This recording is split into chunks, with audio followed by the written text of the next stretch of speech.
Ok, salut tout le monde, bienvenue dans une nouvelle vidéo avec Dr. M. Euh, un abonné m'a demandé si je pouvais revoir le problème numéro 4 du concours EMAC 2017, si je me rappelle bien. Voilà, il semblerait que le même problème est revenu cette année, en 2023. Donc, ou un problème similaire. Je n'ai pas encore vu l'épreuve, mais d'après ce que j'ai entendu, c'est comme si l'exercice est revenu comme ça. Donc voilà, je n'avais pas regardé ça, mais bon, je vais regarder ça maintenant. Donc en fait, on vous dit que F est un endomorphisme, ok? Donc c'est F est de R4 dans R4.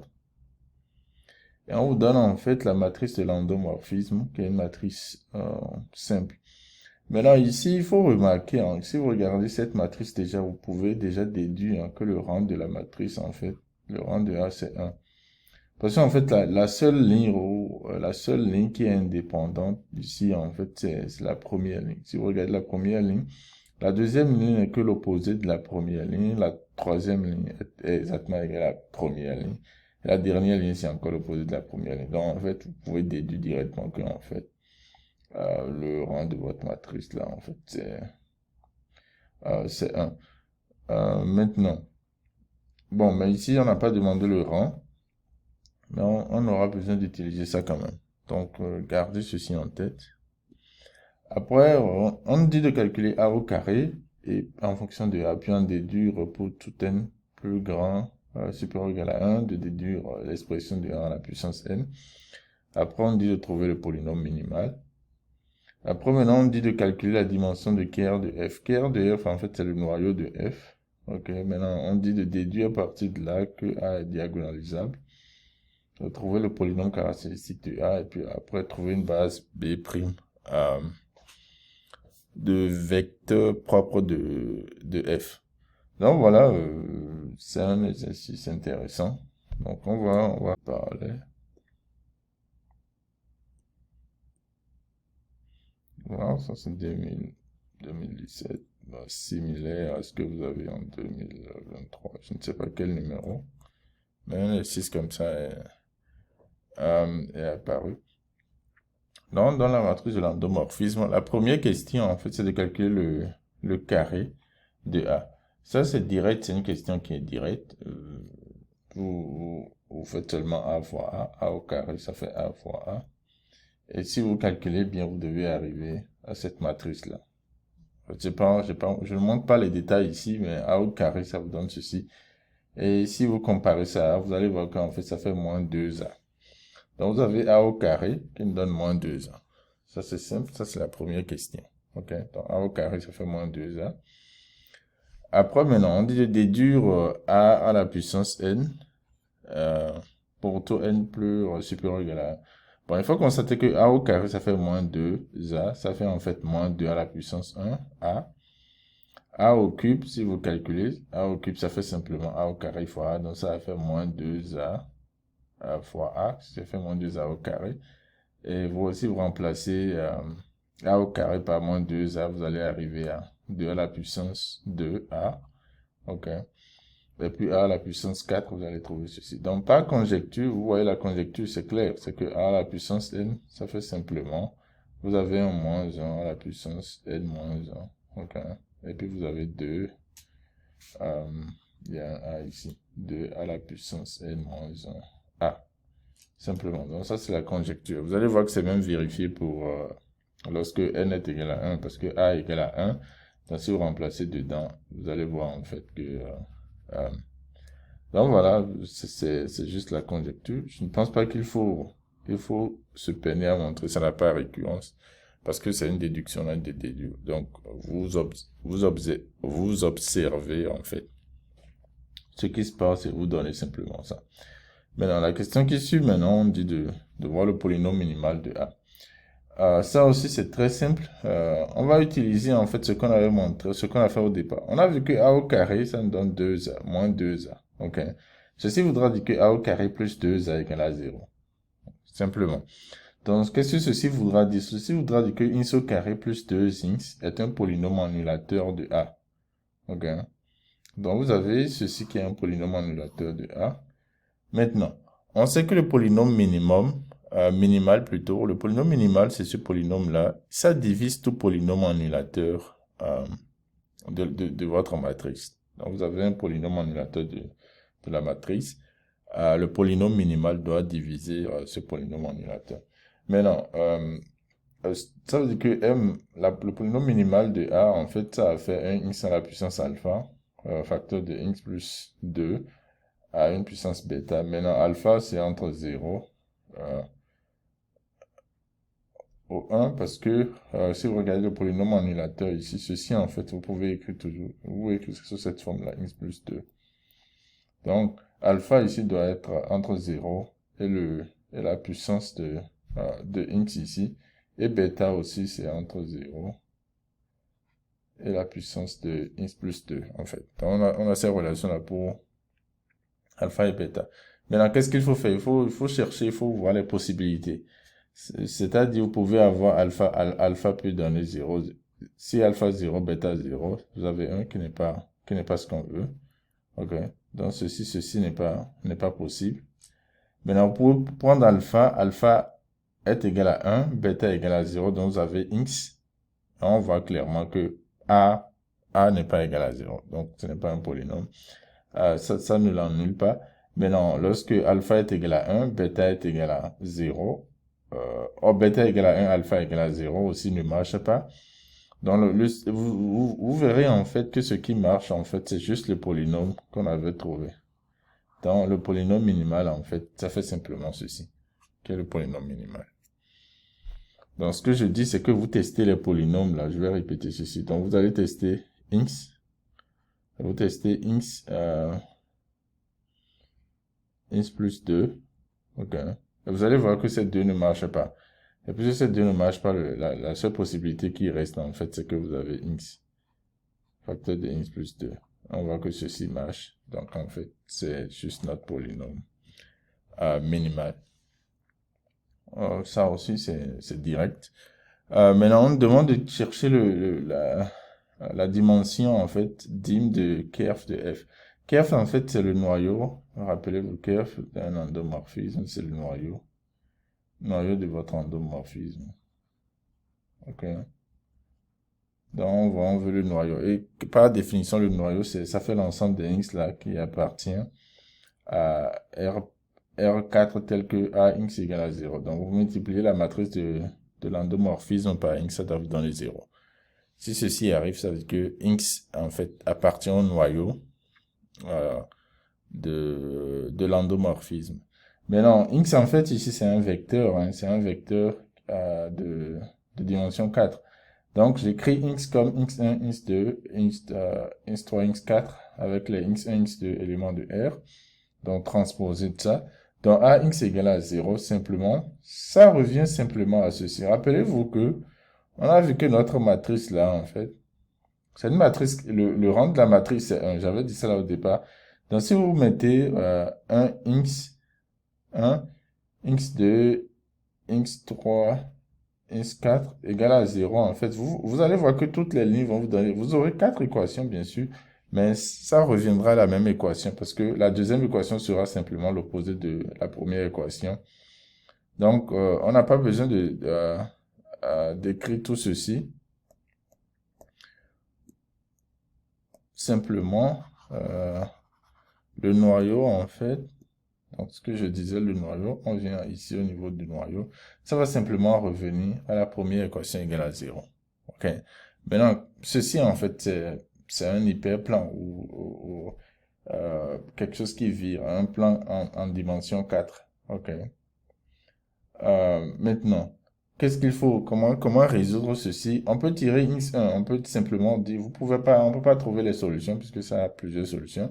On aura x1 qui va s'écrire en fonction des autres x. Ça veut dire qu'en fait, votre x, si x appartient, ok, si x appartient à Ker, Ker de f, alors x est égal à ceci. Donc, x, en fait, ça peut s'écrire sous cette forme-là. Vous avez moins 2x, moins 3, x 3, moins 2x, x 2, moins 3, x 3, moins 4, x 4. Vous avez x 2, x 3, x 4. OK. Donc, voilà votre quai. Maintenant, ceci, maintenant, vous pouvez casser ça pour faire sortir des vecteurs. Donc, on aura x2, en fait, multiplié par ce vecteur-là, plus x3 multiplié par ce vecteur, plus x4 multiplié par ce vecteur-là.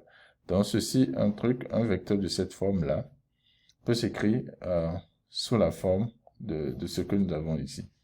En fait, ceci voudra dire que quoi? Que en fait, ce vecteur-là, peut-être je vais appeler U1, U2, U3, sont en fait, ce sont en fait des vecteurs que vous pouvez utiliser pour exprimer n'importe quel élément de Ker de F. Ok, vous prenez n'importe quel élément du noyau de F, vous pouvez exprimer ça en une combinaison de ces vecteurs-là. Ok. Maintenant, de plus, il faut montrer en fait que ces vecteurs sont linéairement indépendants pour montrer en fait que c'est une base. Maintenant, c'est simple. Vous avez ces trois vecteurs-là. Vous pouvez montrer que ces trois vecteurs sont linéairement indépendants. Si vous faites une combinaison des trois vecteurs égale à 0, vous allez voir qu'en fait, tous les coefficients doivent être 0 pour que la combinaison vous donne 0. Ou bien, ou que c'est direct.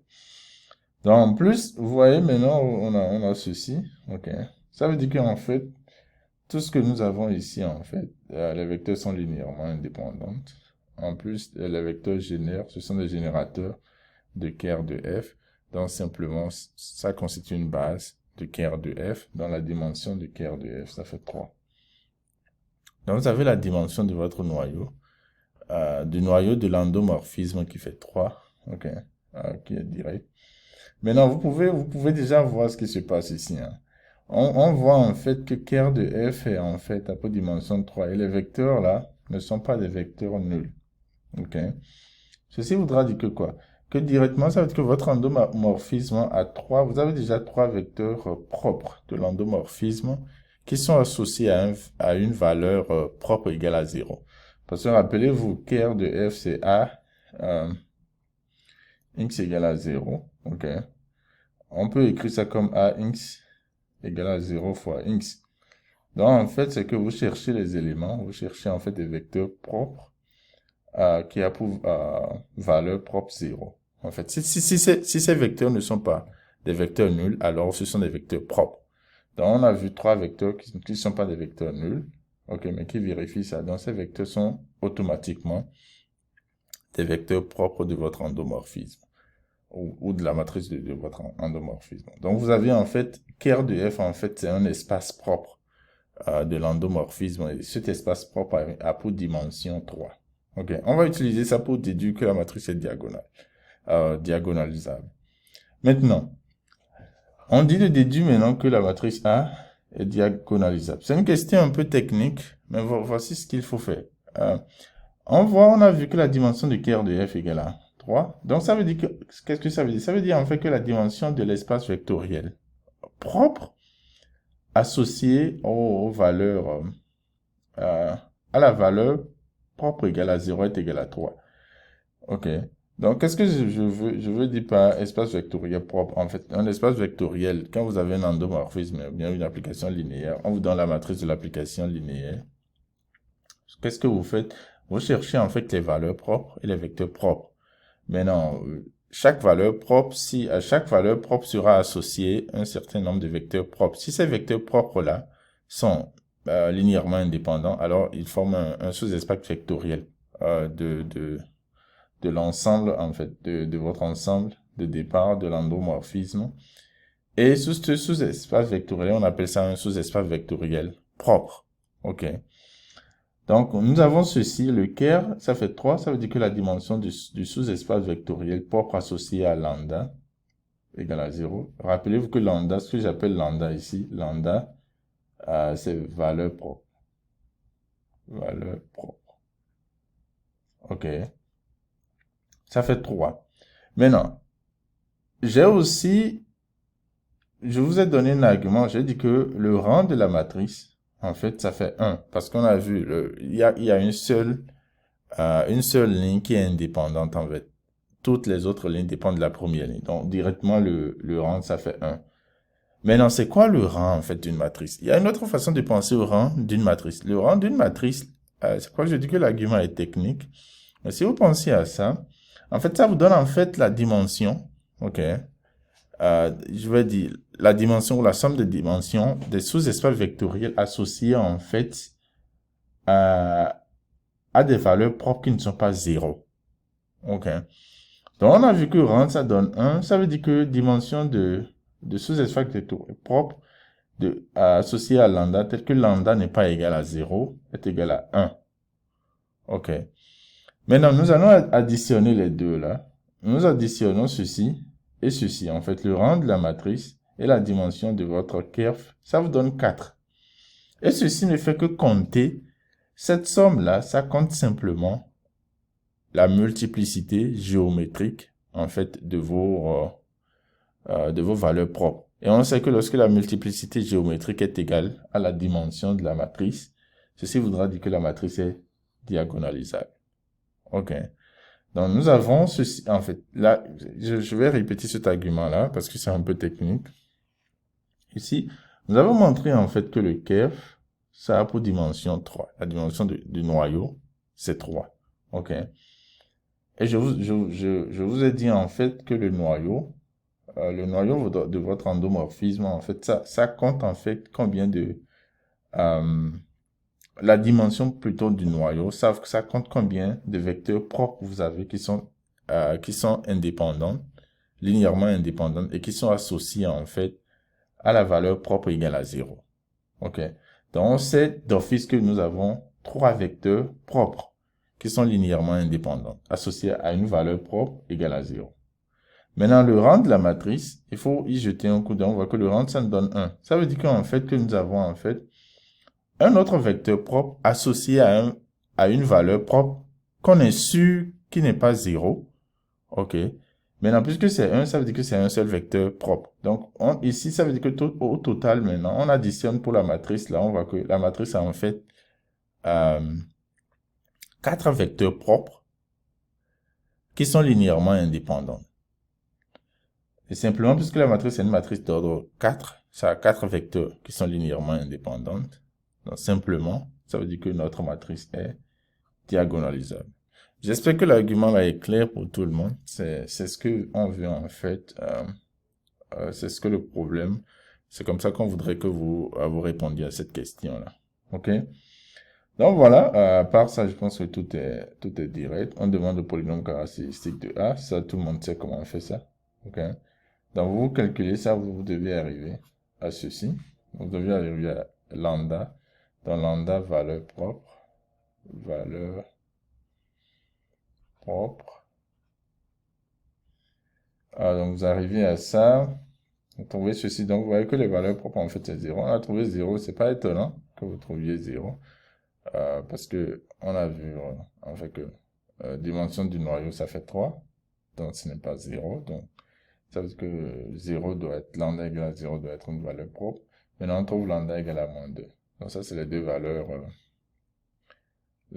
propres. Et vous voyez que la multiplicité en fait, la multiplicité algébrique de 0, ici, c'est 3. OK. Et cette multiplicité est encore égale à sa multiplicité géométrique. C'est pourquoi nous avons 3 vecteurs propres associés à cette valeur propre-là, qui sont linéairement indépendants. Maintenant, on dit de trouver une base de vecteurs propres, en fait, de f.